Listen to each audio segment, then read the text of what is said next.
Welcome to Storytelling with Vonne. Today's story is called The Donkey and the Mountain, a Story of Courage. The story starts in the mountains of Jordan, Petra to be exact, an ancient and archaeological city in the south of Jordan whose name means rocks. The city dates back to 7000 BC. The donkey, of course, isn't that old, nor is the woman riding it. But as they set off on their journey together up the mountain, for which the woman has no idea what awaits her, they seemed joined in spirit, a oneness that can't quite be defined. The donkey has been up the mountain more times than he can count, assuming that is, he can count. But even if he can't, his instincts guide him with every step he takes, some that seem to the woman riding on his back, faltering at times. Whether due to the donkey's weariness of his day-in, day-out journey up the mountain, or something else entirely, she wasn't sure. She feels a little guilty sitting atop this donkey, waiting patiently to carry her up the mountain. But having agreed to what at first seemed like a thrilling, once-in-a-lifetime tourist attraction closely monitored by the local guides, she started to feel concern. For the donkey having to work too hard? For her safety? She wasn't sure. But the guide assured her it was safe. The donkey knew what it was doing. It could carry her weight, and no harm would be done. As the woman settles in on the donkey, she looks around her at the giant peaks of rock set amidst the rugged desert canyons. She can't help but feel captivated by the scenery, the smells, the anticipation and excitement of going up the mountain, despite her nervousness. Deciding to trust the donkey, she notes that the path looks relatively safe. She hopes that the donkey will find its footing over the larger rocks, and that the path, the winding, appears to be safe all the way up, nestled between the solid walls of mountain rock. The guide gives the command to go.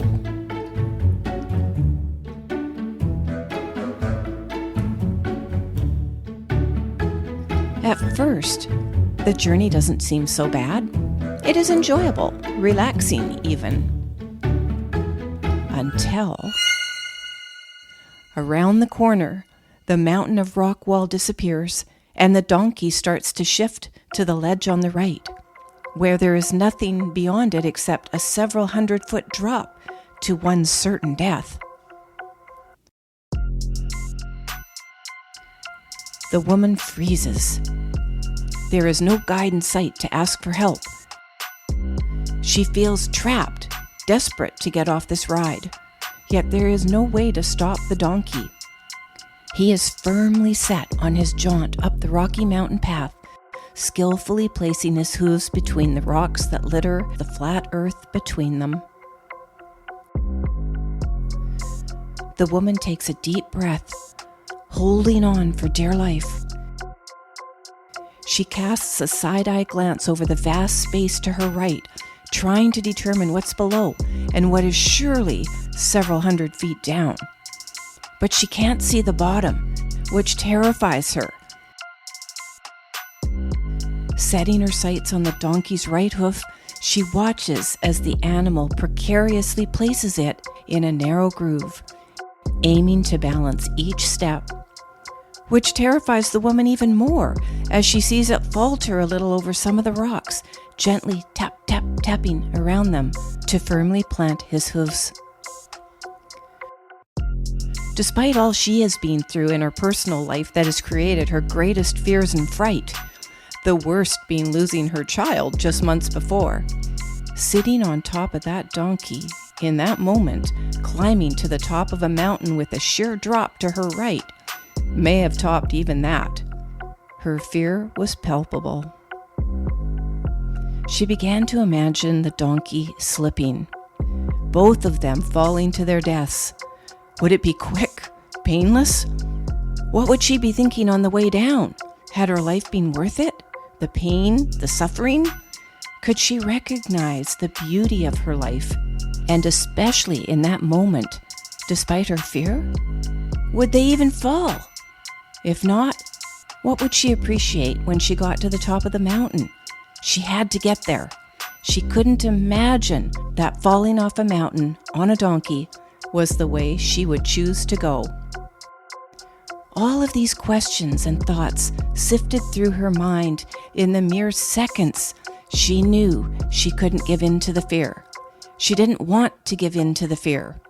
So she slowed her mind down and, taking a deep breath, moving with the gait of the donkey, she decided to be brave, to find the courage to enjoy this moment, an experience she likely would never have again. She wanted to appreciate the spectacular scenery and the experience itself instead of lose sight of these moments going by, which, giving into her fear, would surely rob her of. She tore her gaze from the donkey's right hoof. As calmly as she could, she looked up at the pale blue sky dotted with clouds that felt like it was all around her.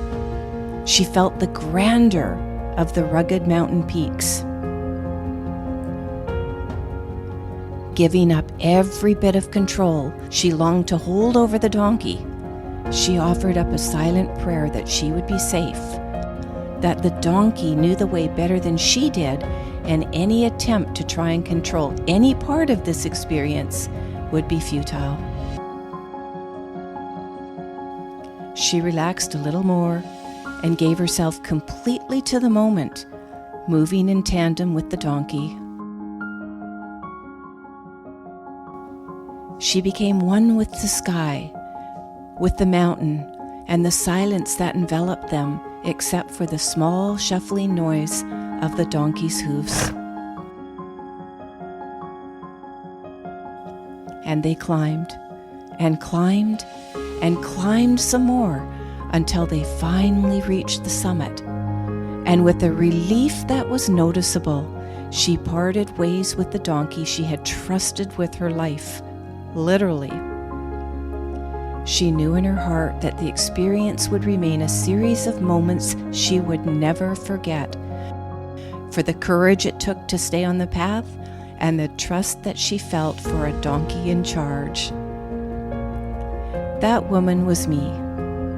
The loss was of my daughter in 2005. The trip to Jordan was in 2007, when I was still raw with the suffering from a grief I didn't understand.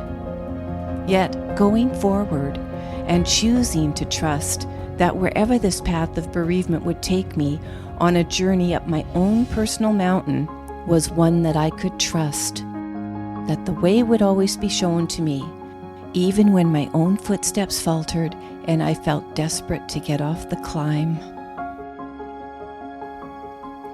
It takes courage for anyone to climb their mountain. It takes faith that you can and will get to the top.